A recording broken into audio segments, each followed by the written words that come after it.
así poder Vale. empezar con la entrevista.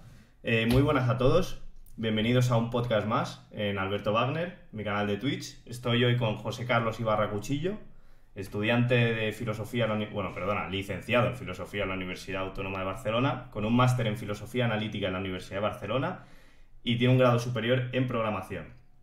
También es el Ujú. director de la revista Énadas, revista internacional de pesimismo filosófico. Y bueno, José, ¿qué tal? ¿Cómo estás?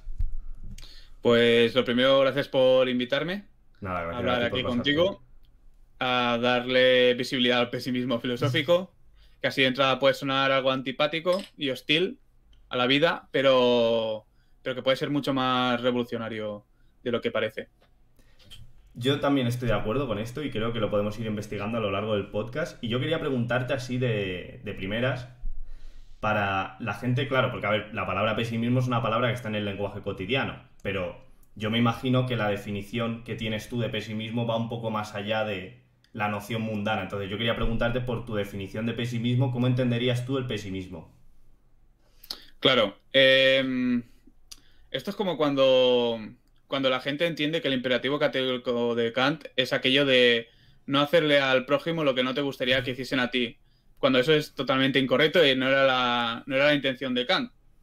La máxima de Kant era haz aquello que pueda ser sujeto de universalización, que es muy diferente de lo que he dicho primero. Pues lo mismo con el pesimismo, suele pasar que la gente asocia al pesimismo a aquello de ver el vaso medio vacío y todo eso. Pero no, el pesimismo ya está desde los griegos y tiene que ver con la pregunta sobre el valor de la existencia. Yo lo entiendo como la cita tan repetida que Schopenhauer, Nietzsche incluyen en sus obras magnas sobre la sabiduría del Sileno, eh, que es no haber nacido, pero si has nacido, pues es mejor morir rápido. Eso sería más o menos los presupuestos del pesimismo. Es decir, hay, si generalizamos, hay dos posturas, el optimismo y el pesimismo. El pesimismo mantendría que la vida no paga sus costes o que es mejor no vivir que vivir o que hay más dolores, porque ese es otro tema.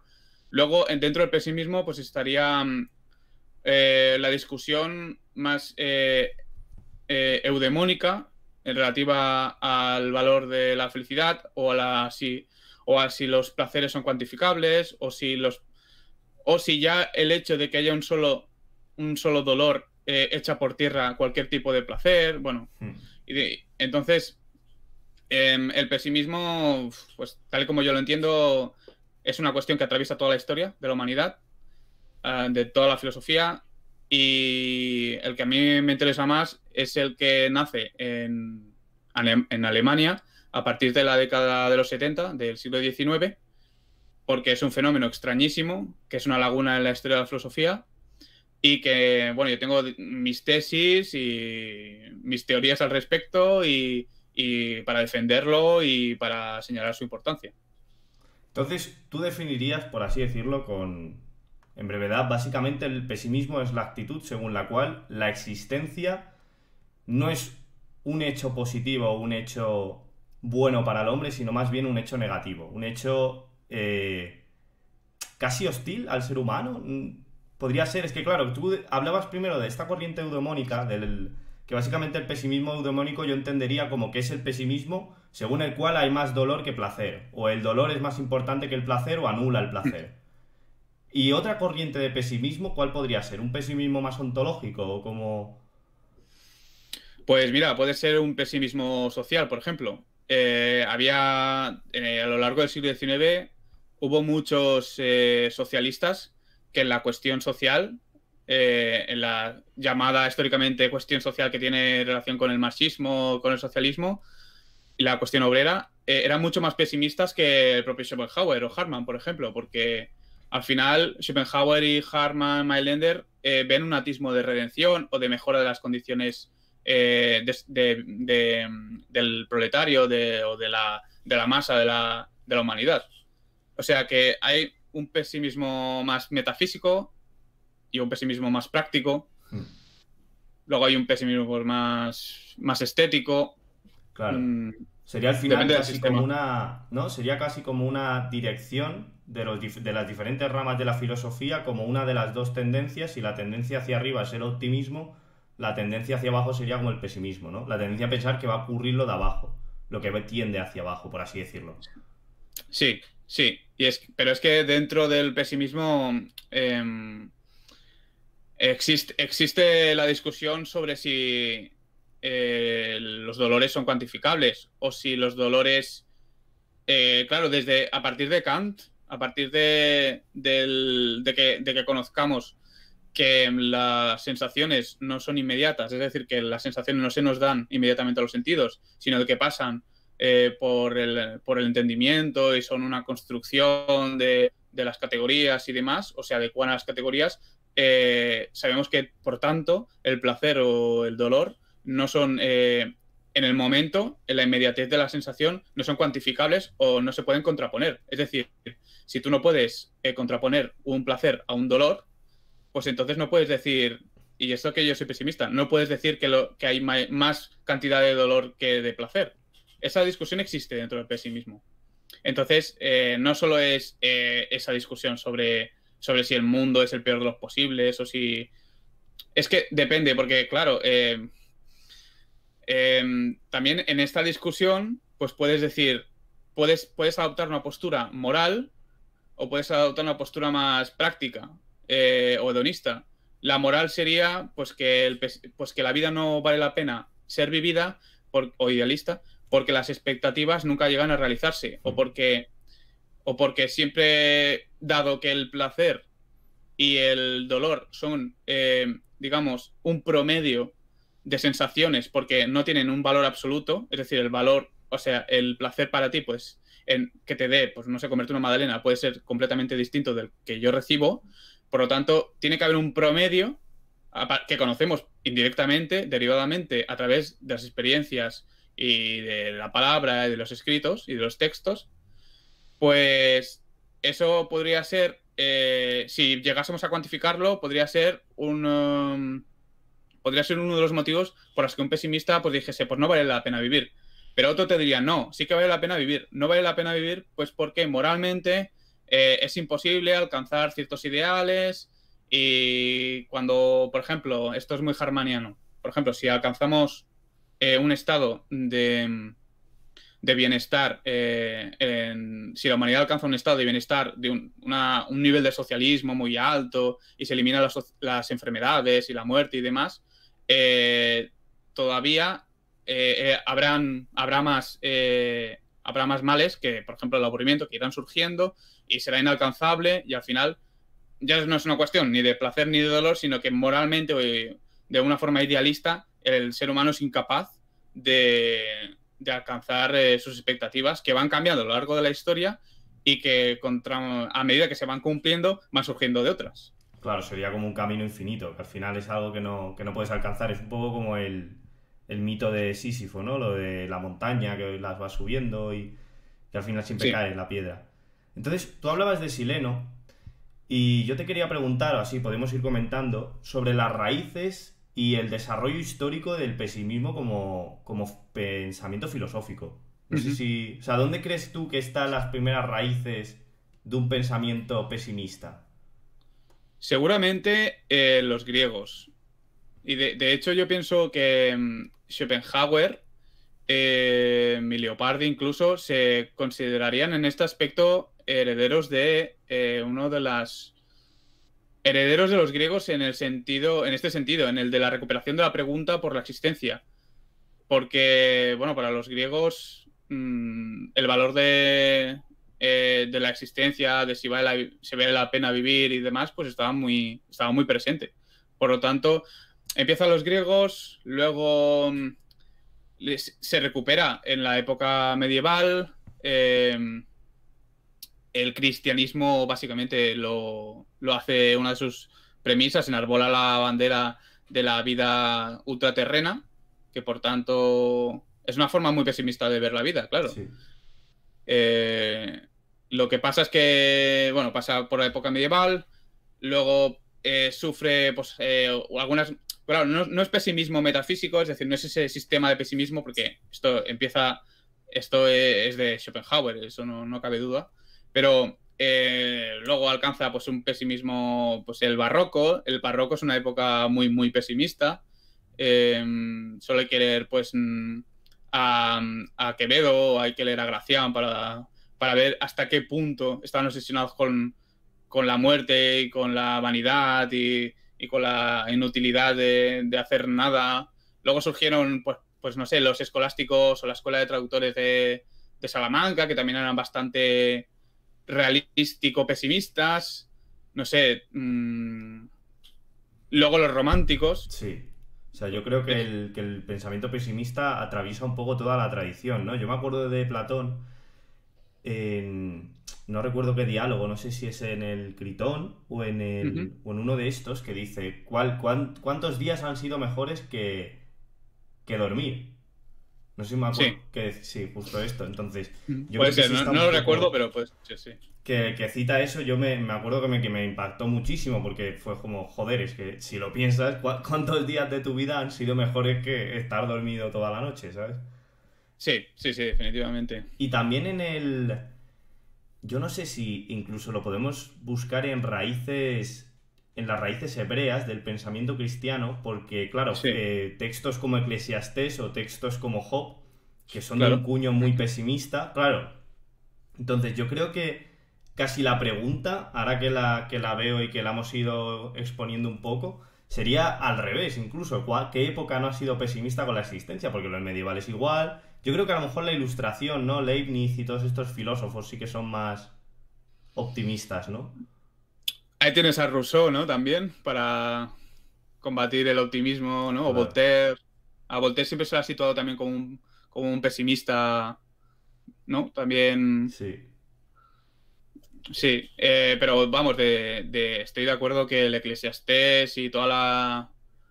que es la época Job y la época dorada de la poesía hebrea y demás, pues es... No sé, como que era realista, ¿no? Porque al final... esto de morirte con 20 y pocos años o de...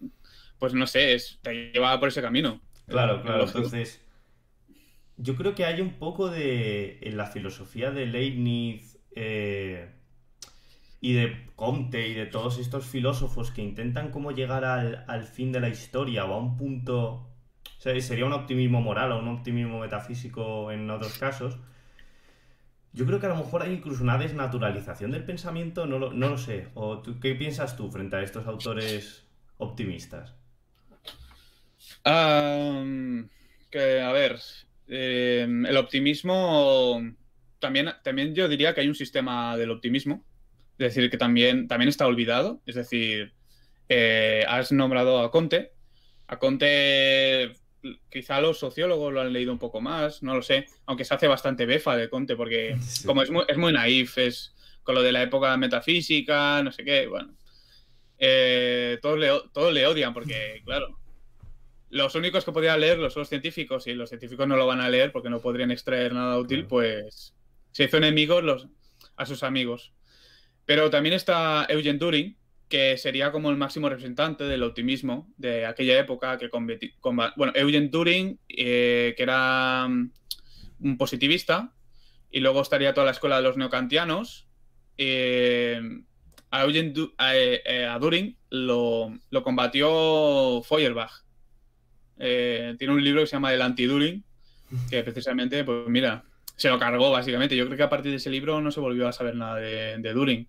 Pero tuvo mucho calado, en su época, quiero decir, casi tanto como el pesimismo. Lo que pasa es que el pesimismo era más atractivo, más extravagante y fue más conocido. Pero sí, o sea, el optimismo, no sé, es poco sostenible, la verdad, porque realmente si el presupuesto del pesimismo es que la vida no cubre sus costes, por decirlo de esta manera mercantil y llana, el optimismo te lleva a un quietismo, al fin y al cabo, porque ya las condiciones son favorables y no merece que te esfuerces. El pesimista ante la adversidad, o sea, querrá modificar la naturaleza y querrá modificar las condiciones de existencia para que se adecúen a sus propósitos y sus anhelos.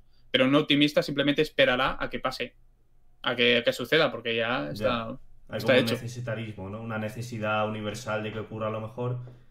Y entonces Sí. eso te lleva al final a, sí, a un cierto punto de quietismo.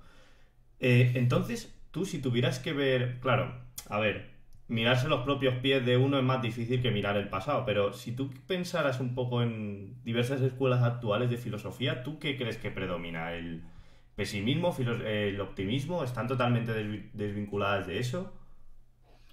Yo creo que están desvinculadas del pesimismo filosófico porque los grandes sistemas de pesimismo, Schopenhauer, Harman, Mailänder y alguno más, Plumager, porque hay mujeres, que eso es otro tema, que la filosofía del 19 del pesimismo tiene más mujeres que cualquier otra escuela o doctrina filosófica. Que, joder, esto igual sería interesante también, pues, recuperarlo y hablar sobre ello y escribir, porque las relaciones entre los pesimistas y, y las mujeres es muy estrecha. Yo pienso que hay un pesimismo en los movimientos actuales filosóficos, en la sociología. Yo creo que, por ejemplo, Lipovetsky vendría a ser un ultra pesimista, pero no es es un pesimista eh, situacional, como de las cosas del contexto, Sí. como de las contingencias de la vida cotidiana y demás. No llegan a establecer un sistema del pesimismo, ni no tienen unos principios, no están adscritos a ningún movimiento. Ya. Entonces, claro, esto que comentas yo creo que tienes razón en este punto, porque sí que es verdad que a lo mejor a nivel mundano, si tú preguntas a la gente que va a mira, una pregunta súper sencilla, en 50 años, ¿cómo crees que va a estar el mundo? Pues yo creo que la mayoría de la gente te describiría un poco el apocalipsis, el apocalipsis Sí, ecológico y sí. social, pero claro, no hay de fondo una justificación metafísica de por qué ocurre eso o de que si tuviera que ocurrir eso realmente, que a lo mejor el pesimismo metafísico sí que podría llevarnos por otro camino, ¿sabes? De decir, ¿sabes? No sé si me estoy explicando, quiero decir que si la situación es esta y un pesimista como tú comentabas que podía ser un movimiento revolucionario, que esto podemos hablarlo luego, Ujú, a lo mejor el propio pesimismo más profundo sí que te puede llevar a evitar este pesimismo circunstancial y ujú. superar e intentar cambiar las cosas, ¿no? No sé qué piensas tú de esto. Quizá, quizá te refieres a un poco ir más a las raíces o Sí, como de... del problema, Porque ¿no? me da a mí la sensación de que el pesimismo actual o el pesimismo mundano de que en 50 años el planeta se va a la mierda es igual de quietista que el optimismo que comentábamos antes, ¿sabes? Porque no Ujú, es algo que no es que haga claro. algo. Sí, sí, sí, sí. Yo sí, estoy de acuerdo. Em, Aquí habría que matizar o que distinguir entre el pesimismo schopenhaueriano, que sería pues el maestro, que sí que era pues quietista, no se puede negar, porque estaba muy relacionado pues con la filosofía oriental y el budismo y el samsara y el nirvana y todo aquello. Y luego estaría pues el pesimismo revolucionario, como no sé si alguien lo ha llamado así, pero yo a veces lo digo así, y Manuel Pérez Cornejo también lo ha llamado alguna vez así, que sería el de Harman y el de Mailänder, porque es un pesimismo socialista. Schopenhauer abominaba del socialismo. Y yo creo que la única manera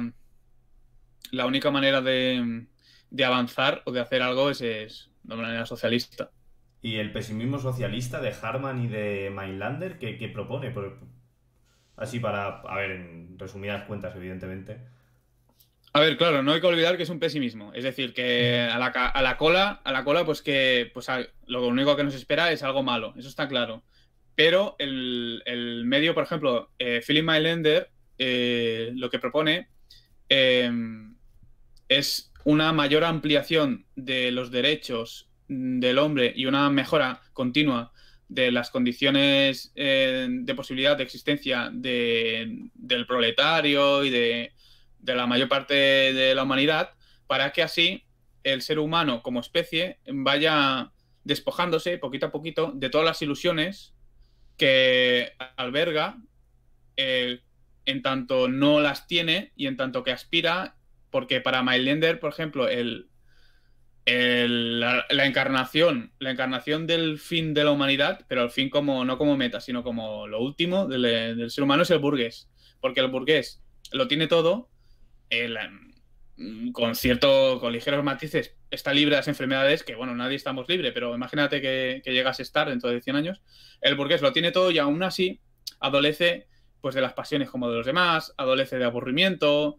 Él dice que, por ejemplo, Cleopatra, que lo tenía todo, y la fama, y la adoración, y la belleza, que aunque ahora se sabe que Cleopatra no era tan guapa, pero bueno, él De decía verdad, que lo tenía todo, sí.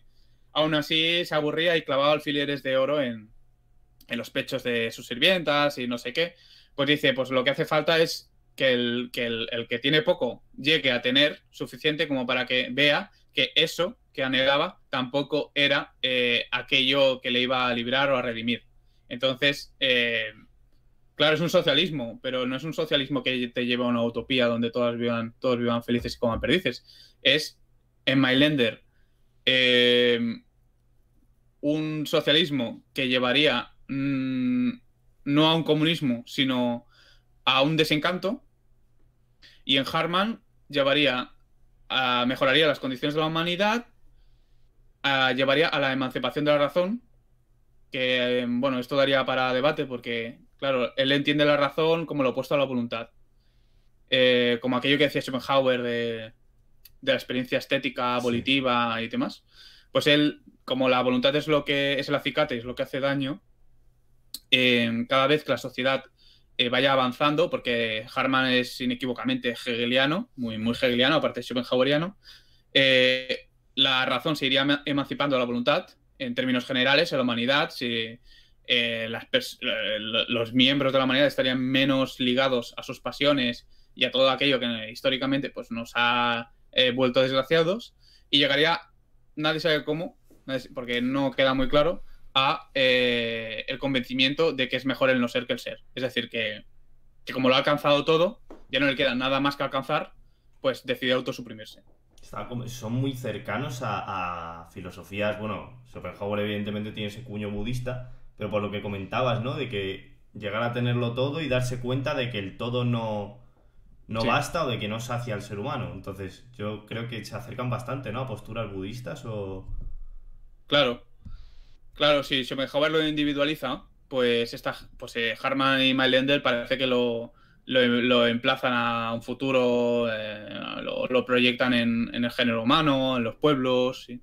Sí, a lo mejor yo creo que, mira, esto me parece curioso porque me da la sensación de que conecta con algunas corrientes ecologistas actuales que lo que hablan es como de que no puede haber un capitalismo verde, sino de que lo que tiene que haber es un decrecimiento, como una forma de cambio de la mentalidad lógica del desarrollo humano. O sea, de que a lo mejor menos es más.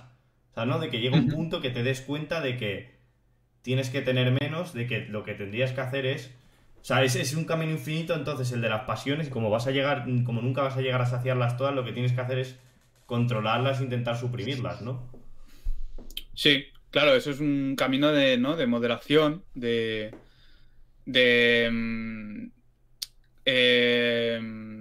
como domar a la voluntad o Sí.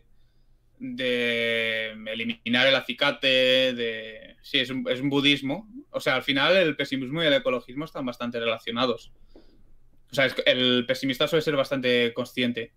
Y claro, en el siglo XIX pues no se esperaba una catástrofe medioambiental.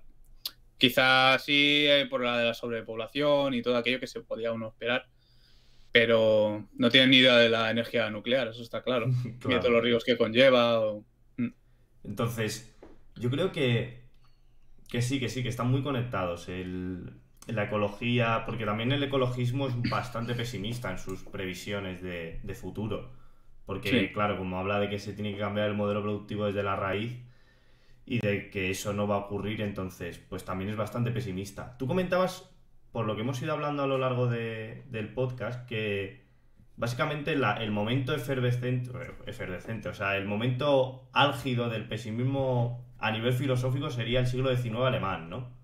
Sí, sí, porque es el momento en el que se recoge un poco el testigo de esa enfermedad o esa preocupación o esa, pues como reza el título del libro, ese Weltschmerz, ese dolor del mundo, y se crea un sistema en base a ello.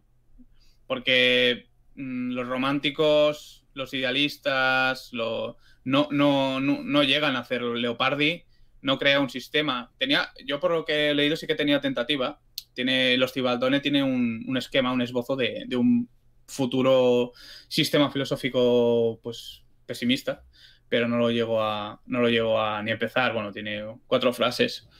Entonces, claro, cuando se hace filosofía es cuando comienza a tener entidad, ¿no? Es lo que yo entiendo, que la filosofía siempre pues tiene que tener unos presupuestos, unas categorías, unas herramientas.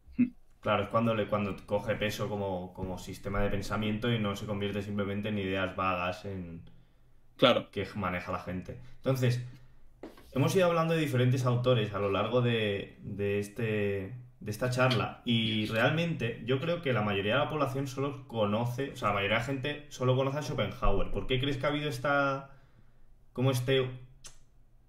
sea, sí, ya me entiendes, Sí. como este secreto impuesto al pesimismo filosófico? Claro, está poco estudiado. Uno de los mayores estudiosos de este tema precisamente es Friedrich Weiser, que es un profesor de Siracusa, pero creo que él es americano o algo así.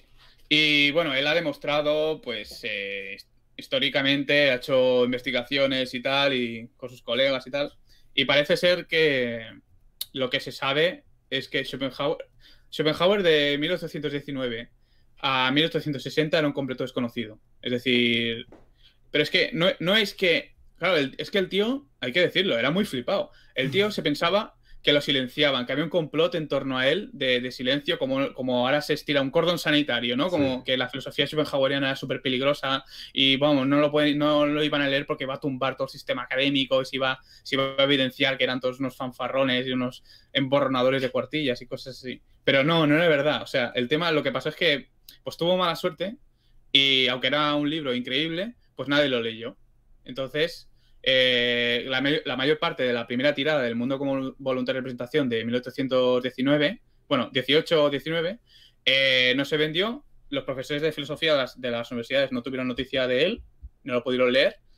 Uno de los pocos que sí lo leyeron fue Herbart, si no me equivoco, que hizo una recensión en 1820, pero ahí se quedó. Herbart sí que era un filósofo bastante importante en aquella época y, joder, le pudo haber dado notoriedad porque era uno de los máximos representantes del antitrascendentalismo. Aunque era, o sea, es como esta cosa que pasaba de que era kantiano pero a la vez no, Sí. lo denunciaba, ¿sabes? Entonces, pues tuvo mala suerte Schopenhauer y no lo conoció. Y hasta 1860, pues no se conoció. ¿Por qué se conoció en 1860? Por lo que parece fue por 2 motivos. Uno, que la clavó con el Parerga y Paralipómena. Lo clavó muchísimo. O sea, está muy bien escrito, ¿eh? Sí. Creó una obra muy interesante que no... o sea, escribió cositas fáciles de leer, pero no en detrimento de su filosofía, sino que amplía sus tesis, pero a la vez es muy práctico, es muy atractivo de leer, es muy ameno, es muy inteligente, te respeta como lector, y lo petó mucho. Y el segundo motivo es que entonces tuvo la suerte de que muchos de sus discípulos, o de los que se sentían atraídos por él, como Julius Frauenstadt, se movieron muchísimo para dar a conocer a su maestro, las obras de su maestro. Y removieron cielo y tierra los schopenhauerianos para ensalzarlo. Y tuvo suerte. Y el tío desde 1800, o sea, creo que la palmó en el 1860, creo. Bueno, pues, o 70, ahora no me acuerdo, la verdad. O 65, no recuerdo.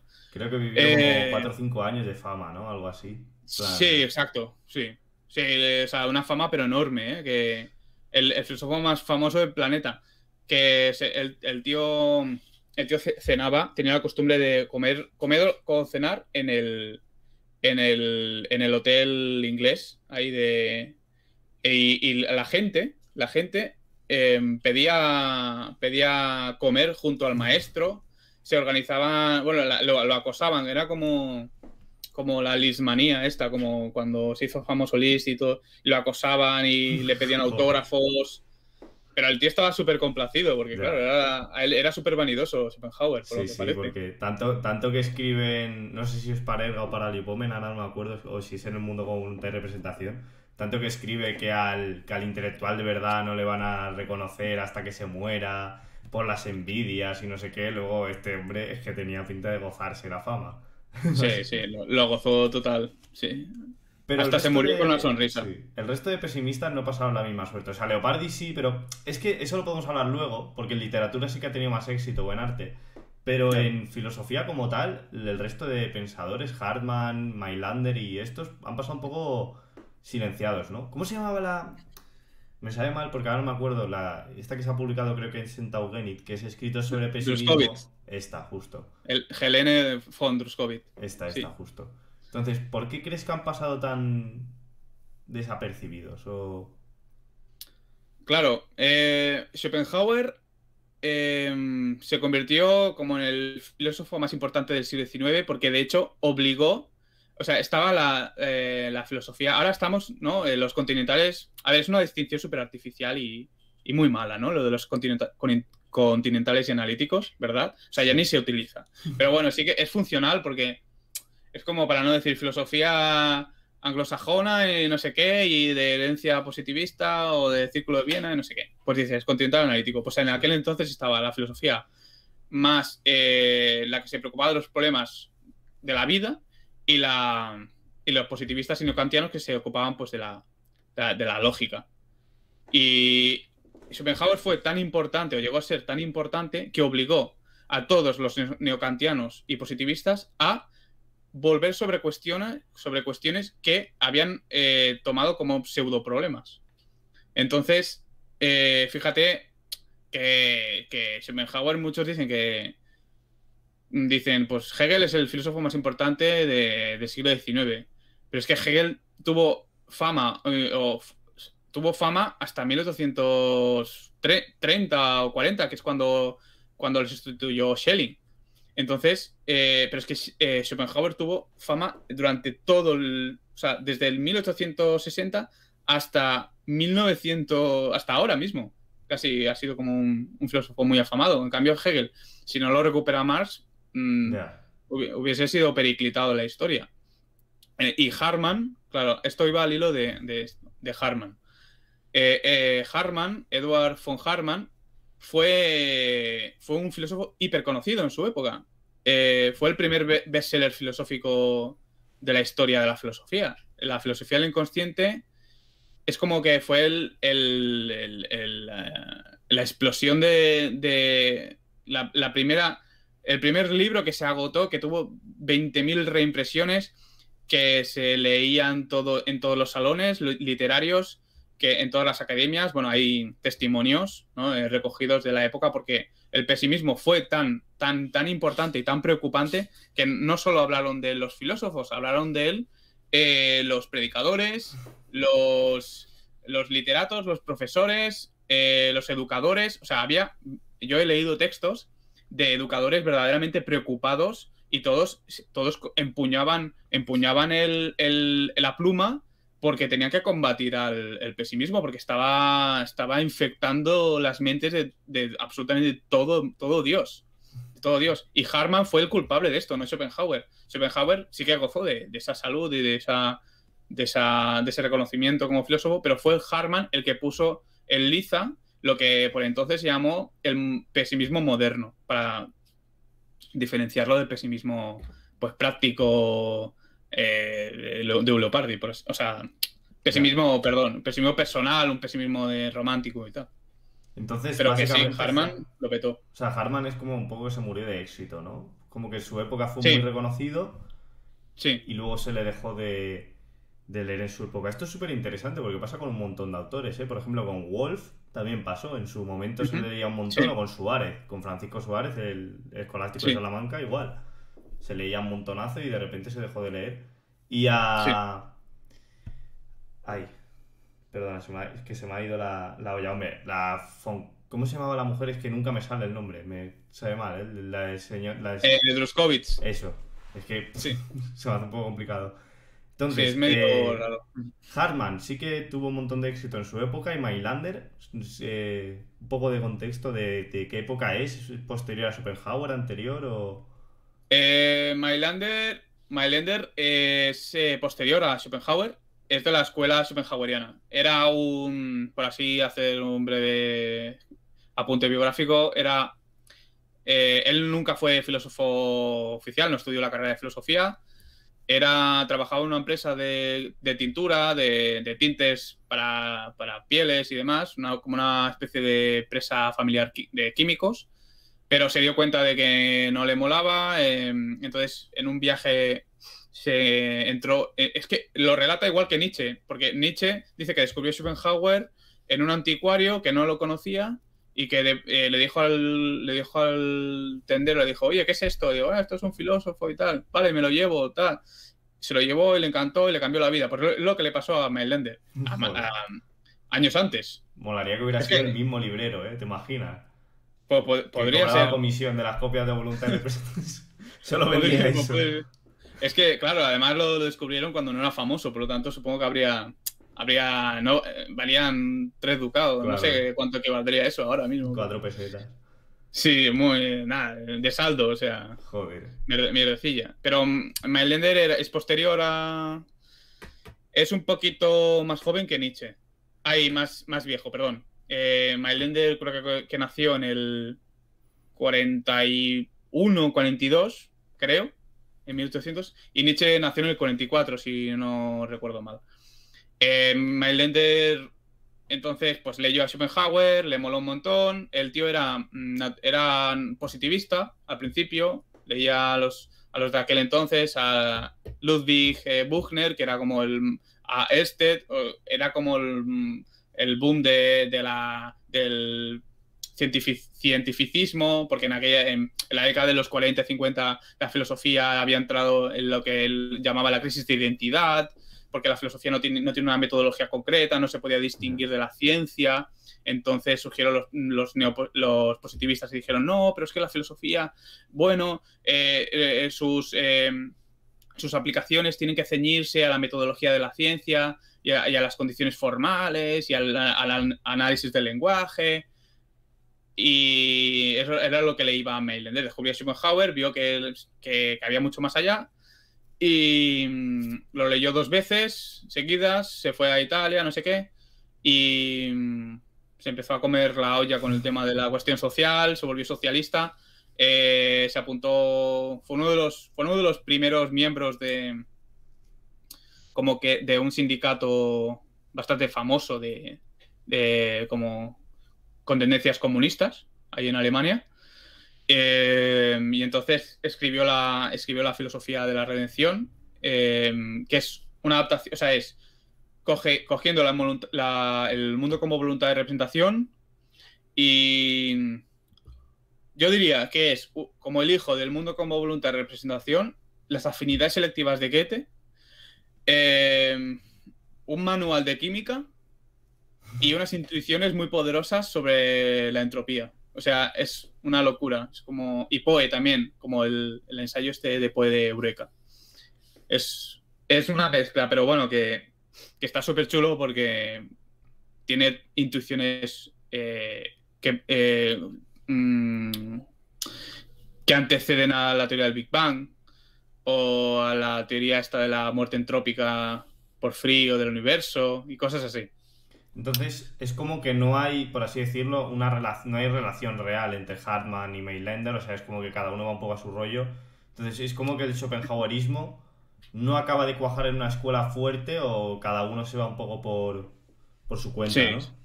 sí, exacto.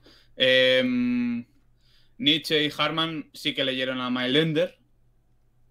De hecho, Hartmann resenciona a Mailander. Creo que le recepciona la filosofía de redención, pero que yo sepa no tienen, como has dicho tú, no hay, Que por no hay cierto, por un hacer un consenso. acerto publicitario, Filosofía de la Redención está editado en Taugenit ahora, ¿no? Creo recordar. La filosofía de redención la tienes en Perdona, editorial Shorty eso, perdona. y luego en Alianza también. Sí, que salió hace poco, ¿no? La edición de Alianza. Sí, Ya ves, qué guay, joder, cuanto más trabajo vaya es muy saliendo. bien. Sí, porque al final, para que llegue a la población española, tiene que estar traducido, porque si no está traducido es un poco imposible. ¿Tú crees Sí, no, que...? Sí, esto es mérito de Carlos Javier González y Manuel Pérez, que los tíos son unos genios y unos excelentes buceadores en el mar de editorial, porque para conseguir que Alianza te edite a Mailander, sí, sí. telita. Joder, y tanto, ¿eh? Porque Alianza, a ver, tiene muy buenas ediciones de muchas obras, pero suele traducir un poco lo más popular. Sí. Sí, sí, pues sí. ¿Y qué te iba a comentar yo? El tema de Nietzsche y el pesimismo me parece interesante porque es como que... ¿Sabes qué pasa? Que Nietzsche es como que es tan famoso que cada uno hace un poco la interpretación que le sale un poco de los cojones, hablando más. Entonces, Sí. tú en Nietzsche, ¿qué matices, qué raíces, qué características ves con Schopenhauer parecidas? Yo, como todo buen estudiante flipado de filosofía, leí a Nietzsche en su época y me entusiasmé, ¿no? Lo leí todo. Me leí la biografía en 4 tomos que hay también editada en Alianza de hace... que Joder. está descatalogada. Me gasté un pastón para comprarla. Y a ver, Nietzsche... es que toma muchas cosas prestadas de la... Vamos a ver. Nietzsche toma muchas cosas prestadas de la filosofía de la redención y de muchos otros autores y no se los ha tenido en cuenta. O sea, Nietzsche... yo no estoy de acuerdo con que se le acuse de plagio... de plagiarista, se podría decir. ¿Cómo se diría? No lo sé. Plagiarista. De persona que Bueno, plagia de sistemáticamente. persona que básicamente, plagia. ¿no? Porque no, por el hecho de que no cite. Yo el tema de las citas a veces me agobian también. Sí. Y no sé, estoy de acuerdo con Nietzsche que no esté citando todo el rato. Pero joder, es que no se ha estudiado todas las fuentes de Nietzsche, que Nietzsche es un pastiche de inquietud, de doctrinas. Nietzsche le debe un montón al origen de los sentimientos morales de Paul Ricoeur. Le debe un montón a la filosofía de redención. De hecho, yo en mi trabajo de fin de grado hice un poco de búsqueda arqueológica y encontré pasajes calcados en su genealogía moral de la filosofía de redención. Joder. Sí, encontré 3. Y hay una cita que directamente la ha clavado, o sea, la ha cogido, la ha copiado, que era del baile de San Vito. Mailander también habla del baile de San Vito y de todo aquello de la peste y demás, y Nietzsche lo cita como la Lucía Echevarría, ¿sabes? Ahí Sí. cogiendo trocitos de... no sé, Nietzsche... Creo que Nietzsche es un mercado editorial muy, muy fructífero, Sí, bueno, que que da mucho has estado dinero. publicando tweets un poco que han generado Sí, polémica, ¿no? A ver si te estoy sí. metiendo en un barrizal ahora. No. No sé, quien se sienta ofendido, pues mira, oye, Pues que peguen puñales y pues. sí, que me venga a apuñalar y no sé, me defenderé como pueda y ya está. Hombre, si te pegas con los nietzscheanos son unos cuantos, ¿eh? Son muchísimos, Es es que no verdad, sé si hay tantos tendría problemas. seguidores de Nietzsche como para Mailander, ¿eh? No sé si... Tendría, Es tendría una que hacer pelea de una bares llamada. jodida, ¿eh? Nietzscheanos contra mailanderianos. Seríamos como 4 gatos ahí contra toda una horda de... Porque además habría nietzscheanos fachas, nietzscheanos Ya. de izquierdas, nietzscheanos de todo. Es que es Así eso, que... cada uno va por su lado, ¿eh? De los nietzscheanos. Sí, O sea, tiene no sé, se le ha como... hecho hablar, ¿no? Se le ha hecho hablar... Se le ha hecho decir, pues, todo, ¿no? Todo lo... Depende de la época, ¿no? En los años 60... En los años 30 habló el Nietzsche fascista, el Nietzsche eugenésico darwinista. En los años 60 habló el Nietzsche comunista. En los años 90 el posmoderno. Ahora no sé qué toca, el Nietzsche árabe o yo qué sé. Sí.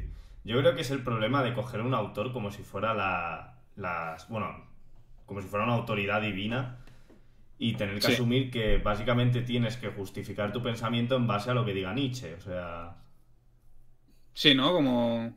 como si fuese un criterio Sí, formal justo. para la filosofía Justo. o... No, no, yo es que mato viejos porque lo dice Nietzsche, ¿sabes? Es como, pues joder, a lo mejor Nietzsche está Claro, claro. equivocado, ¿sabes? Como la peli de la soga, de Hitchcock. No No sé lo he si la has visto, no lo he visto. visto. Pues hay un componente nietzscheano y... Bueno, no digo spoiler porque no, no cal. O sea, pero va de un profesor que es un poco nietzscheano y tal, y habla sobre el Übermensch y la superioridad moral que tienen los inteligentes respecto Sí. de los tontos. Bueno, de los tontos no, de los inferiores o los que no tienen tu alturas intelectuales. Y bueno, hay dos compañeros de clase que dicen, ah, pues nosotros como somos, pues somos más inteligentes y tenemos derecho, ¿no? Somos aristócratas del espíritu, somos los creadores, somos los fuertes, pues vamos a intentar hacer el crimen perfecto. Y vamos a cargarnos a uno de clase que su vida no vale nada. Porque lo dice Porque lo Nietzsche, pero es dice que el Nietzsche. profesor... Sí, pero... Joder.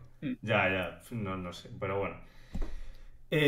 Un tema que me parece interesante, que hemos pasado por encima de él al hablar de Leopardi, es el pesimismo en la literatura, porque el pesimismo en filosofía, si bien no está sistematizado hasta el siglo XIX, realmente en la literatura sí que está presente en todas partes. Es casi más difícil crear una obra que no sea pesimista que una obra que sea pesimista, sinceramente.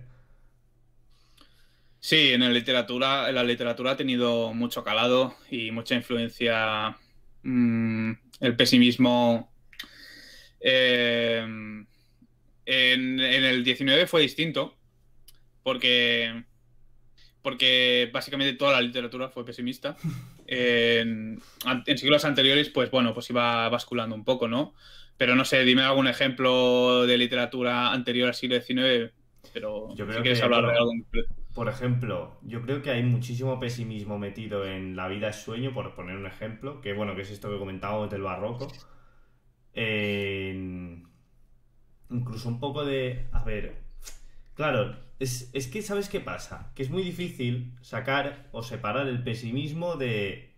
O sea, digo, no es difícil, pero es difícil en el sentido de las obras de literatura, el pesimismo de las obras muy tristes.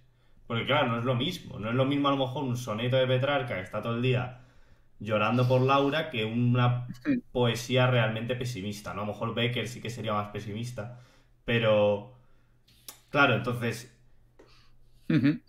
la música pop, ahora por coger un ejemplo súper actual, no sería tanto pesimista como sí tristona, ¿no? Es que es una diferencia, no es lo mismo estar triste que Ya, pensar pesimista, o sea, desde el pesimismo, ¿no? claro. Sí, sí, sí. No es lo mismo estar triste que ser un pesimista, ¿no? No es lo mismo estar triste que estar deprimido, no sé, siempre. O lo que hablábamos el otro día en Twitch, pues no es lo mismo estar hastiado que aburrido. Ya. O hay como unos pequeños matices, ¿no? O tener. Claro, es que, a ver, en la literatura, sí, dejando al margen el siglo XIX, porque es la literatura, pues está, como la llaman, la literatura de degenerados, de los simbolistas, los parnasianos y toda esta gente que estaba enferma para los médicos y los psicólogos de la época. Por ejemplo, el pesimismo que puede haber en Calderón es el pesimismo barroco, es una visión del mundo. eh, que todavía no he descubierto el yo. Es quizá el matiz que yo introduciría. Sí, sí, sí. In- introduciría. Introduciría, sí. Ya se me van las palabras. Sí, es eso que le falta, que es un, como un quejido, un lamento, que es como una extensión del tipo de pesimismo que se podría hacer, por ejemplo, que vemos en Job, por ejemplo. Sí. ¿Sabes? Que sobre todo es un quejido en contra de la estupidez, de la miseria, de la fama, pero no ahonda como para encontrar... incluso como es un pesimismo sobre todo relacionado con el cristianismo, pues es un pesimismo que todavía cree en la justicia divina o en la bienaventuranza, en la felicidad ultraterrena. Que claro, el pesimismo schopenhaueriano es, es como un cristianismo sin ese componente deísta.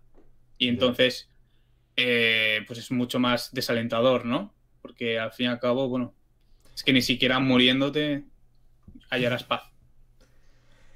Esto es lo que yo te quería meter ahora como tema, porque realmente en el pesimismo, ¿no? Es como una de las objeciones que se le suele poner, o uno de los problemas que dices, a ver, si tú eres tan pesimista, ¿por qué no te suicidas? ¿Sabes? ¿Qué relación tiene el pesimismo filosófico con el suicidio? Yo sé que Schopenhauer estaba en contra del suicidio.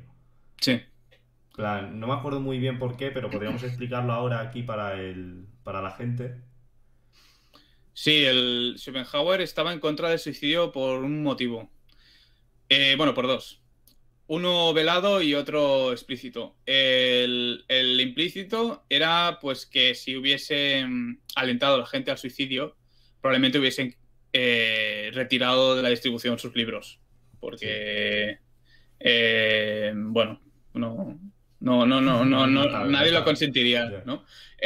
Pero el explícito es porque, según la metafísica de la voluntad, el suicidio es la negación de la voluntad de vivir en cuanto que representación, pero no en cuanto que noúmeno. Es decir, si tú te suicidas, tú suprimes tu fenómeno, pero no estás suprimiendo la voluntad que hay detrás, por así decirlo. Es decir, la que está actuando como anhelante.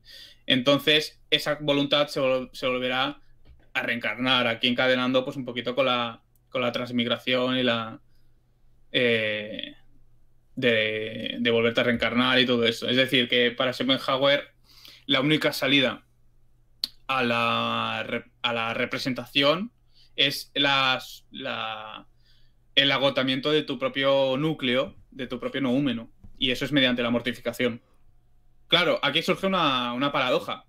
Si la mortificación actúa sobre la representación, ¿cómo va a actuar sobre el noúmeno? Dado que entre noúmeno y fenómeno no hay causalidad, no hay enlace. Yeah. Esta es una objeción que le hizo un discípulo suyo y dijo, bueno, yo no lo sé todo, ¿sabes? No te suicides, ya está. No te suicides. No, porque sí. todo queda igual, ¿no? Es como que te has suicidado, pero te volverás a... aquello que te hace individuo volverá a surgir como fenómeno y seguirás igualmente de la misma manera, anhelante, tienes que abolirte, tienes que trabajar en joderte, ¿no? En suprimirte, vamos. Porque, claro, sería como una afirmación del yo, el suicidio, ¿no? Es como yo acabo con mi propia vida. O sea, es una afirmación total del propio yo. Entonces, claro, sí, en esto que veníamos comentando de que Schopenhauer tiene una raíz budista muy fuerte, claro, el suicidio sería un acto súper egoísta, o súper ególatra, mejor dicho. Porque, por ejemplo, Séneca Séneca lo celebra. Séneca dice, joder, suicídate, ¿qué cojones? Claro, sí, totalmente. Es una afirmación absoluta, claro. Entonces, siempre está como la sospecha de que los filósofos no llegan a afirmar el suicidio un poco porque tienen miedo a la muerte. Entonces, ¿cómo se llamaba este filósofo de la época clásica que tenía una escuela y incitaba al suicidio y que tuvieron que prohibirla porque la gente se estaba suicidando a montones? Egesias, sí. Egesias, eso, claro, entonces... Está siempre como la duda ahí, ¿no? De decir, a ver si no va a ser que la gente que no quieren que se suiciden porque les da miedo la muerte. También Schopenhauer creo que a nivel biográfico su padre no se había suicidado o se sospechaba que se había suicidado, claro. Entonces esto te da como más sospechas, ¿no? Es como cuando los autores medievales te justifican que existe Dios y dices, joder, a ver, a lo mejor todos coincidís en que existe Dios porque ya erais cristianos del principio, ¿sabes? Exacto. Sí, claro. Sí, seguro que... Joder, creo que lo vio flotando, ¿sabes? A su padre. Joder, es que es... Entonces... Sí. Pero de todas formas, Mailander sí que lo recomienda, el suicidio. Sí, dice... Sí, la castidad y el suicidio. Castidad. Pero no... ¿Pero por qué? Pero no lo... O sea, no te anima, no dice... En ningún momento te dice suicídate, pero dice que es la forma... Que es una de las formas que tiene de agotar el fenómeno. O sea, claro, es que es diferente. Porque para Mailander la redención no es individual. Porque para Schopenhauer sí, si te mortificas, si haces como estos budistas que se momifican en vida, que van que van dejando de comer progresivamente y llegan a comer solo raíces y tal, y se quedan como clavados y tal. Si haces eso, sí, porque has anulado tu noúmeno. Le has enseñado tu parte de voluntad a no desear. Pero para Mylander, no. Porque por así decirlo, es todo un noúmeno. Es todo un número. Y si tú te redimes, bueno, si tú te suicidas, volverás a reencarnarte, pero pero es que claro, Mylender es inmanentista. Entonces, el noumeno es también es más representación que en Schopenhauer. Es decir, si para Schopenhauer la representación era la contraparte, por así decirlo, de la voluntad, para Mylender la representación es la voluntad. Pero en términos casi yo diría que se identifican de identidad. Entonces, en lo que consiste la redención no es en la mortificación, sino en la pérdida de vida del universo, es decir, en el desgaste absoluto. Es como en lo que hoy los científicos llaman la muerte térmica del universo. Justo. Como que el universo ingresa en la existencia con una suma inicial de fuerzas, pues con todo lo que pese, con todas las fuerzas, la fuerza electromagnética, la fuerza nuclear débil, no sé qué, todo eso, pues para Mylender la redención radica en que todas esas fuerzas, todos esos enlaces químicos, esos enlaces cuánticos se destruyen. Entonces, no te dice suicídate, porque es que tampoco es tan útil, pero te dice, bueno, si quieres contribuir de una forma pues, somera, suicídate, ¿no? Porque tú eres un complejo y al suicidarte te estás destruyendo, ¿no? Y es una forma de separarte de enfriar el universo. Pero ¿tú no crees que si Mailander es más social y entiende el noúmeno como un conjunto? Porque claro, esto ahora pensándolo, si Schopenhauer piensa que la voluntad es única, o sea, es una, la propia representación del sujeto, claro, sería como eso es una ilusión. Entonces, en Mailander, si es más social todavía, ¿no sería una cosa negativa el suicidio en tanto que podría provocar dolor en tus seres cercanos y...? Sí. Claro, por eso no lo recomienda explícitamente. Yeah. Pero también, claro, él dice que el suicidio es para los que han entendido, para los que se supone que por razones ontológicas toman esa decisión. Para el resto, para el común de los mortales, como no van a llegar a esas conclusiones iluminadas, pues lo único que les queda, o lo más fácil, es por no tener hijos y contribuir a que se extinga cuanto antes la humanidad. Joder. Vale. ¿Y tú qué opinas personalmente del suicidio? Ahora podemos hablar un poco así más en un tono menos autoral. Yo... No, o sea, filosóficamente no tengo una posición determinada. No creo que sea deseable o indeseable. Creo que cada uno es libre de tomar esa decisión. Y como tú has dicho, sí, yo creo que puedes dañar a otras personas, ¿no? Que también hay que tenerlo en cuenta, pero claro, ¿cómo le vas a pedir a un desesperado que si no es capaz de hacerse cargo de sí mismo, cómo vas? Tú le estás metiendo más presión si le dices piensa en los demás. O sea, igual intentando que alguien no se suicide, consigues que se suicida más rápido. Ya, totalmente. Pero yo creo que al final estaría yo un poco en contra del suicidio. Más que nada por una suma incluso de decir, si la vida imagínate que la vida son números, que cada día es un número. Es verdad que al final es como que desapareces y bueno, se convierte en cero. Pero la propia suma de números es como si al final voy a ser cero eternamente, ¿por qué no me quedo aquí un rato más y ya está? Si es que al final voy a estar en la eternidad, ¿sabes? Entonces, no sé, pues me quedo aquí y luego voy a la eternidad, ¿sabes? No sé si... Yo sería un poco esa mi postura, ¿sabes? Es como... O sea, al final la muerte absolutiza un poco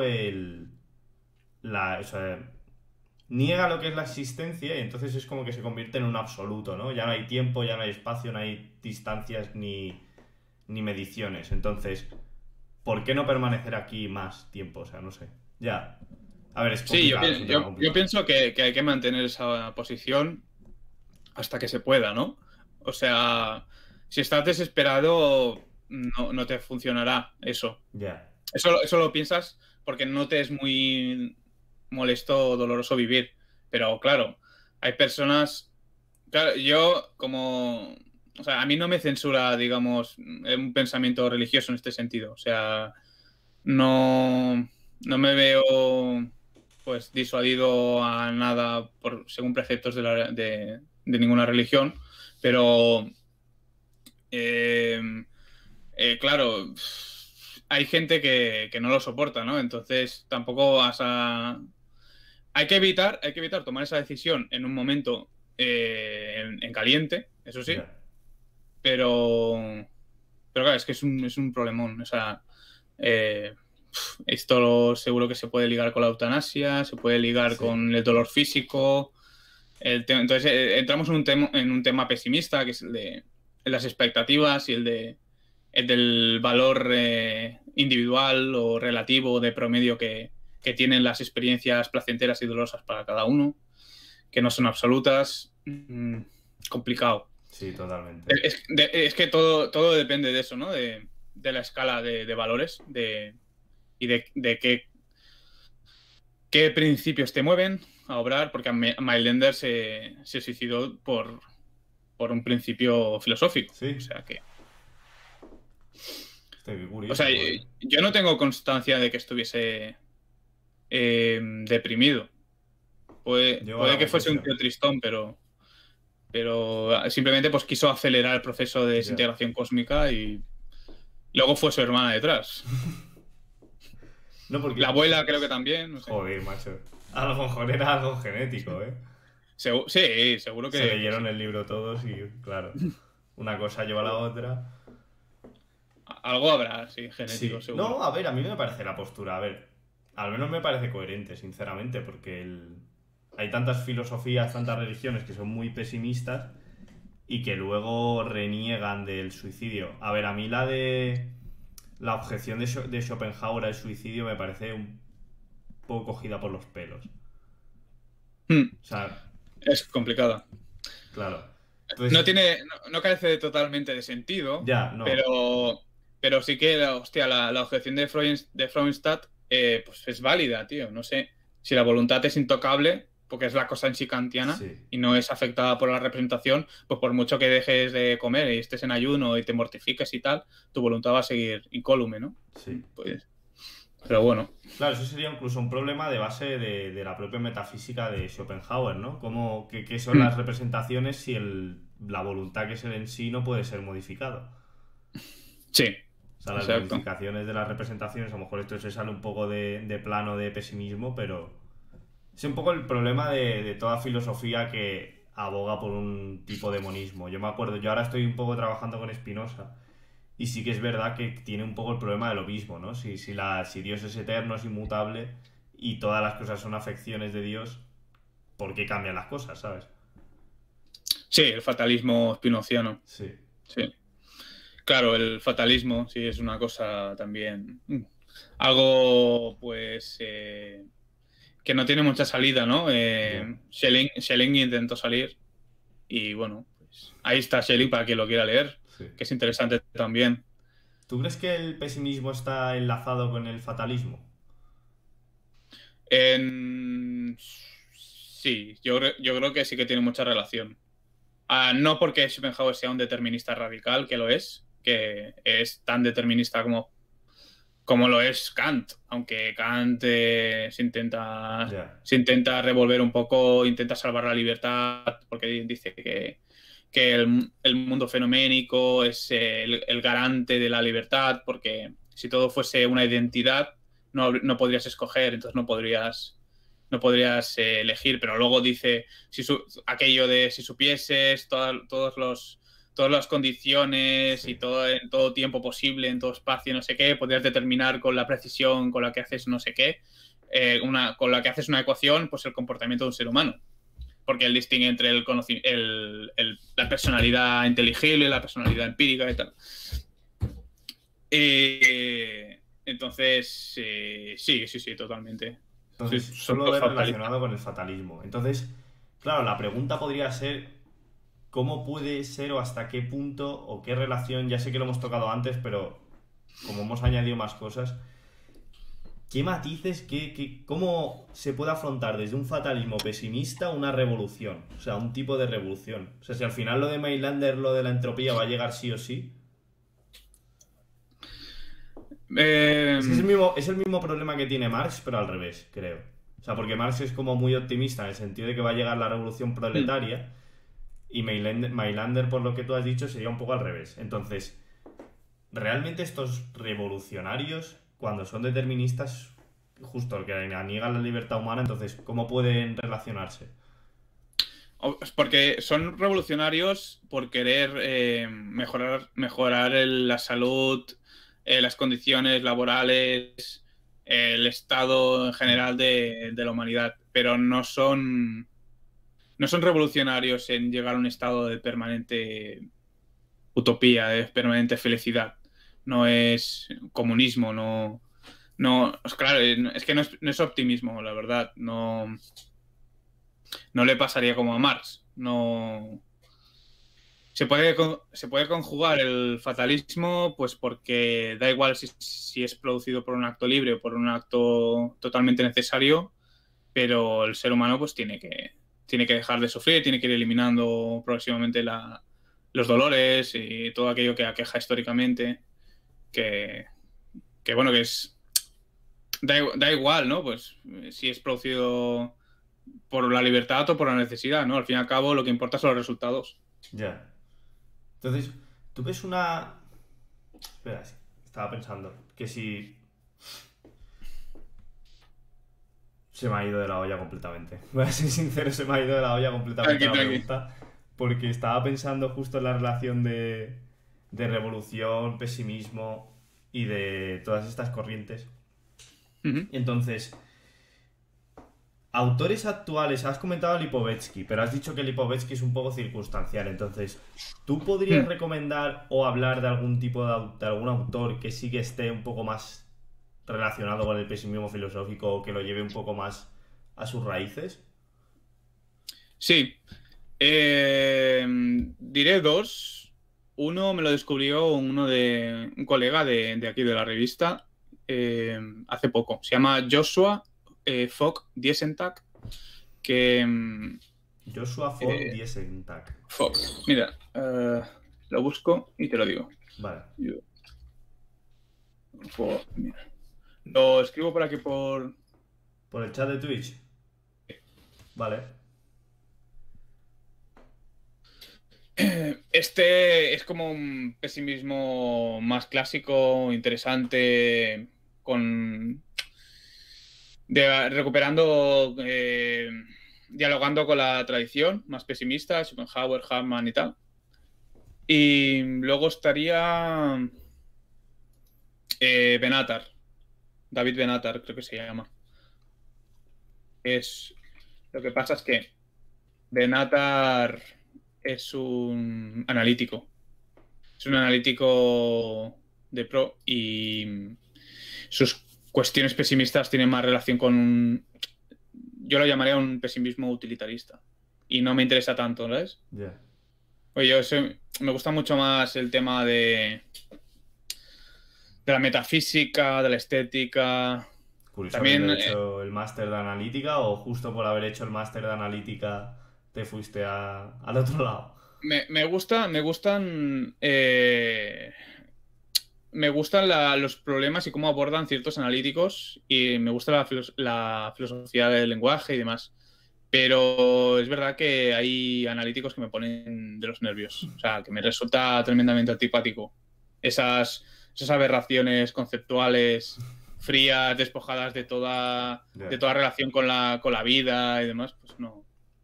Sí, pero que ahora mismo en filosofía analítica se está, por ejemplo, se está recuperando a Hegel. lo están trabajando un montón. Es como si lo estuviesen descubriendo ahora. Joder, qué curioso. Hostia, Mm. no me lo hubiera imaginado, la verdad. Relacionado Sí, con sí, el... Joder. Justo lo están un tratando bocazo así mucho súper ahora. tocho. Sí.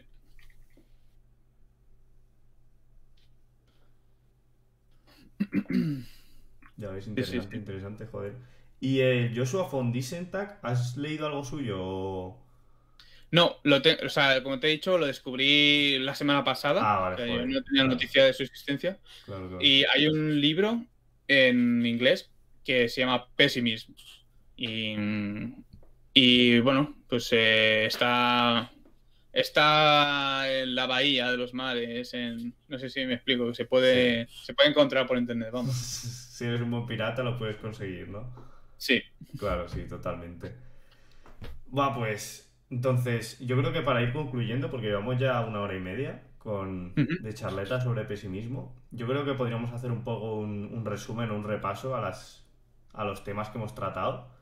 Que básicamente sería pesimismo como oposición al optimismo. Sería básicamente que la vida no paga los costes suyos propios, ¿no? Sí, sí, que no cubre, o sea, Ya. que los gastos O sea, son. Claro, sí, pero es como es como el fundacional, es como. No quiere decir que todos los pesimistas tengan que ocuparse de eso, ¿no? mm, O que el pesimismo se sustente, pero sí que históricamente, pues al final sí, es la sabiduría de Sileno y tiene que ver con la vida, obviamente. En ese sentido, pues, por ejemplo, Camus en algunas cosas puede ser pues tan pesimista como cualquiera, ¿no? sí. Totalmente. O sea, yo, a ver, ahora por poner un ejemplo un poco personal, pero sí que me acuerdo de veces, yo qué sé, incluso de bajadas de defensas, que dices, qué tontería, pero que me salieron un montón de bofigas, no sé cómo se llama esto en español, como de heridas en la boca, que os parece una tontería, pero no podía hablar, estaba súper mareado y tampoco podía comer cosas sólidas, porque era como que provocaba tanto dolor y simplemente por He una vivido cosa eso. tan simple que ves tan anulada tu existencia hasta un punto que dices, joder, soy tan frágil, ¿sabes? Entonces no sé Sí, si iría un sí. poco por eso, lo de las bases del pesimismo. Hombre, o sea, está claro que está pues anclado a una realidad mucho más inmediata que, por ejemplo, el positivismo, el neocantismo de la época, obviamente, porque ellos se ocupaban de la filosofía pura, de la filosofía del lenguaje, de la lógica y tal. Y el pesimismo pues devolvió un poquito a ese terreno que la filosofía había perdido a la realidad. Sí, Y por eso también Schopenhauer es tan práctico y tiene las paredes para Lipomena, tiene sus consejos pues para dialogar, para insultar, para envejecer, ¿no? Rollo a la manera pues de Séneca y de estos estoicos. sí. Mm. Hombre, no por nada Schopenhauer leía tanto a Séneca y lo cita tanto Sí. en sus obras, totalmente. Entonces, Y a Calderón también. sí, Sí. sí, es verdad que aprendió español, ¿no? Creo. Sí, y también tradujo el oráculo manual y arte de prudencia de Gracián. Joder, joder. De Qué hecho, la guay. traducción, que esta se dice mucho, la única traducción al alemán que existe la actual es la de Schopenhauer. La que se vende ahora mismo en las librerías es la de Schopenhauer, Hostia. la del oráculo. Joder, eso es buenísimo, ¿eh? También Schopenhauer también leyó a Larra, por ejemplo. Mm. Hostia. Vale, vale, vale, sí, sí. Es que este hombre era o sea, era una cabeza prominente, la verdad. Sí, sabía de todo, sabía un montón de idiomas. Muchísimo.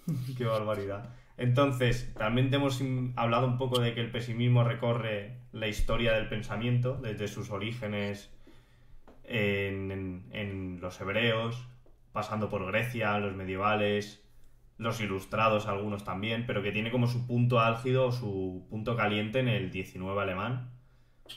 Sí, sí, sí, sí. O sea, las lamentaciones de Jeremías, por ejemplo, Sí, son muy. Serían como el mayor exponente de un pesimismo pues histórico, de un pesimismo que se quejumbroso y demás.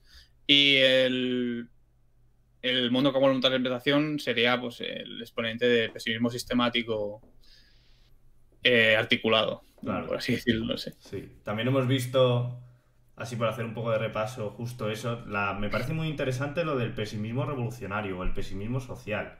O sea, que no es un pesimismo, porque claro, el quejumbroso, recogiendo este punto, sí que está más centrado en el propio calvario concreto del Cioran. sujeto. Claro, Cioran. Cioran es Sí. bastante individualista. Entonces, me parece muy interesante tratar estos temas del pesimismo como un sistema colectivo, un sistema social. Que al final es un poco Claro. también lo que está relacionado con Buda o con las religiones. Porque claro, las religiones al final siempre tienen un espíritu de universalidad, de socialidad y de grupo. Entonces, eso me ha parecido interesante. Y también, joder, lo de los pesimistas actuales, que parece una cosa tan. Parece una cosa lejana en el tiempo el pesimismo filosófico, pero en verdad está muy en boga, ¿no? Pues, o sea, tiene estos autores que están más metidos en el propio pesimismo, pero sí que es verdad que yo creo que a lo mejor es un pesimismo circunstancial y que tendría que ser más pulido, pero sí que se halla en muchos autores contemporáneos, yo creo. Sí, sí. Sí, sí, Sisek, por ejemplo, yo lo veo súper pesimista a veces. Sí, Es que todos los teóricos de la cultura, de la teoría crítica, Adorno era sí, hiper pesimista. sí, De sí, hecho, tienes bastantes textos sobre Schopenhauer, sobre la actualidad de Schopenhauer y tal. sí, sí. Y- Totalmente. Además, la escuela frankfurtiana, o sea, los postmarxistas al final lo que cogen justo es esa negación de la dialéctica que va a culminar en un punto iluminado, ¿sabes? sí. De la historia. Eso me parece también guay. Y básicamente, no sé, ¿qué querrías decir así para el mundo en general sobre el pesimismo y cómo aplicarlo en los días, en la actualidad y por qué aplicarlo en vez del optimismo? Bueno, pues básicamente porque a mí, según lo que yo entiendo como optimista, que ya te he dicho que era pues que todo es favorable, el pesimista está mucho más alerta a adaptar las cosas a sus anhelos, a sus necesidades, y es mucho más pues inquieto, inconformista. No tiene que ver con ser amargado, porque puedes, o sea, creo que era la frase esta de Gramsci, optimismo del corazón o de la voluntad, pesimismo de la cabeza o algo así. Es una frase un poco así chusquera, pero que bueno, que tiene que ver, que o sea, tampoco tienes por qué ser un amargado, que lo sabía, lo subo. Julius Bansen era el amargado por excelencia. Sin embargo, le dio un puesto súper, súper importante en su obra al humor. De hecho, tiene un libro que se llama El humor como forma estética de lo metafísico, que está en castellano. Por cierto, lo tradujo Manuel Pérez Cornejo. Eh, y aplicarlo eso, pues estar alerta, ser inconformista, ser crítico, no creer que las cosas que te vienen dadas, que tienes que ser tú y los demás los que tienes que cambiar las cosas. Y bueno, el tema del pesimismo pues, más revolucionario yo, no está nada estudiado y supongo que en algún momento surgirá. Sí, yo creo que se irá Y trabajando. irá surgiendo, sí, se irá trabajando. Están saliendo de un tiempo a esta parte, pues están saliendo cada vez más traducciones y hay más interés por el pesimismo. Yo lo he visto hasta en Reddit, hay un Reddit de Mylender que se traducen cosas al inglés, se discute sobre Hostia, su qué obra. guay. Joder, joder, Sí, sí, no me había está. imaginado. A ver, estamos haciendo filosofía en Twitch, ¿no? Pero no me había imaginado Reddit en filosofía, ¿eh? Sí, Joder. sí, mira, lo paso por aquí. Entonces, Dice pues joder, se Halberlin, va. dice Gramsci, actuar con el pesimismo con el optimismo del corazón y con el pesimismo de la razón. Eso mismo. Pues eso. Y pues esto por aquí. Joder, joder, pues lo de Reddit ha sido un descubrimiento, ¿eh? A ver si comentan más Sí, filósofos. tiene su gracia, la verdad. Hostia, hostia, está muy bien, está muy bien. Pues yo creo que podríamos dejarlo por aquí. Sí, por cierto, no sé si quieres recomendar el libro del que estamos hablando al principio, porque es así un poco de charla que estábamos tú y yo ahí solos, pero este que estabas leyendo ahora sobre... Este, Sí, este. yo Weltschmerz, sí. se ve Sí. ahí... Welsmers, Pessimism in German Philosophy. Es el primer intento contemporáneo de hacer una reconstrucción de la historia, de la problemática del pesimismo y de rellenar un poquito ese hueco, esa laguna que hay deliberada, porque al fin y al cabo las ausencias históricas de ciertas figuras pues son ausencias voluntarias pues, de los historiadores, pues que no les encaja en sus premisas y los quitan, ¿no? Porque Ya. es lo que he dicho, que en Twitter he puesto un tweet que era que la culpa de que los nombres más grandes del siglo XIX, sea Hegel, Marx, Kierkegaard y Nietzsche, fue ese de Karl Lowitz, que era un historiador de la filosofía que escribió un libro que se llama De Kant a Nietzsche, y básicamente pues no se ocupa ni de Schopenhauer, ni de Harman, ni nada. Porque hace como una historia de la filosofía muy, muy hegeliana, muy, muy progresiva, y no se explica o no entra dentro de sus estructuras mentales como en una época en la que todo iba bien, que es el Segundo Reich alemán, pudo surgir un fenómeno de desaliento tan brutal, porque ya te digo, es brutal, es como una mortaja gigantesca universal que se cernió sobre Alemania. Si buscas en archive.org o si, no sé, buscas artículos y tal de la época, encontrarás psicólogos, encontrarás profesores, encontrarás curas, párrocos, encontrarás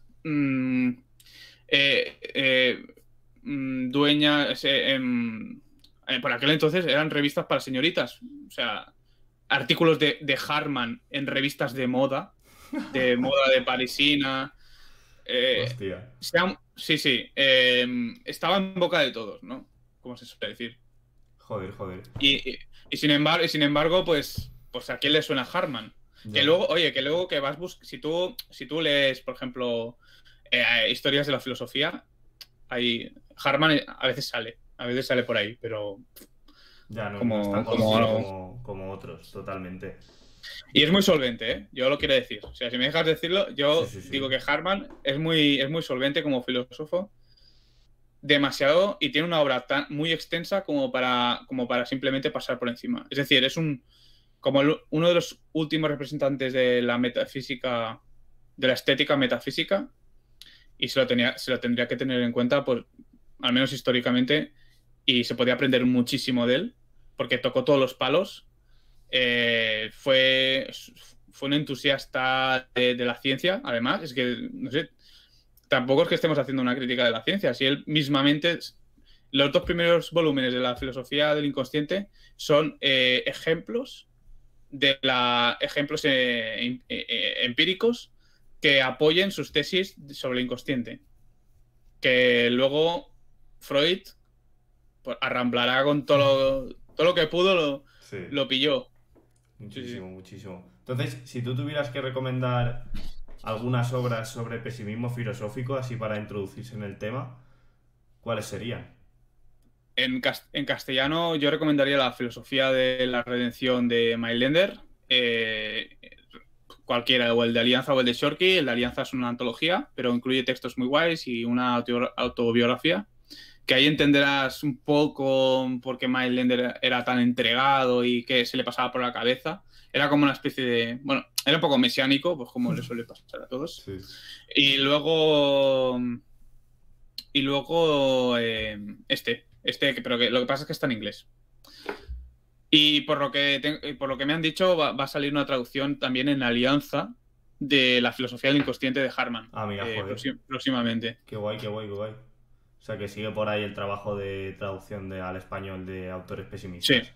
Bueno. Todo mérito de Manuel Pérez Cornejo, que el tío es un máquina, la verdad. Es muy humilde, además, muy modesto, siempre así es muy interesante escucharlo. Yo te recomiendo, si no has visto la presentación que hizo del libro del pesimismo de la Helene von Druskowitz, si quieres te lo paso por Vale. link. Es 1 hora y pico, pero el tío a veces, bueno, pues suelta unas peroratas increíbles de filosofía, el pesimismo y tal, que aprendes muchísimo. Y está súper interesante. Y el tío es súper modesto y en cambio ha hecho una labor encomiable para extender estas doctrinas. Pues genial, joder, me pondré a ello porque me parece un tema bastante interesante, la verdad. Pues muchísimas gracias a ti, eso lo primero, por A haberte ti. pasado por aquí, joder, y habernos explicado un poco de pesimismo filosófico. Muchísimas gracias a todos los que habéis pasado por el canal hoy para hablar sobre pesimismo filosófico y estar escuchando la charla. Y nada, poco más. Nos vemos el próximo, creo que el miércoles voy a intentar hacer algo y el domingo voy a intentar traer a otra persona y, joder, a ver si te puedes volver a pasar por aquí y seguimos hablando de estos temas. Sí, o te pasas tú también por Sí, un sí, viernes sí. por nuestro canal o... También, sí, sí, joder, claro, yo el próximo viernes lo podemos ver y todo, me puedo pasar por ahí. Vale, Vale, pues genial. sí, pues pásate. Bueno, pues muchas gracias por invitarme y también a los que nos han escuchado. Muchísimas gracias. Chao.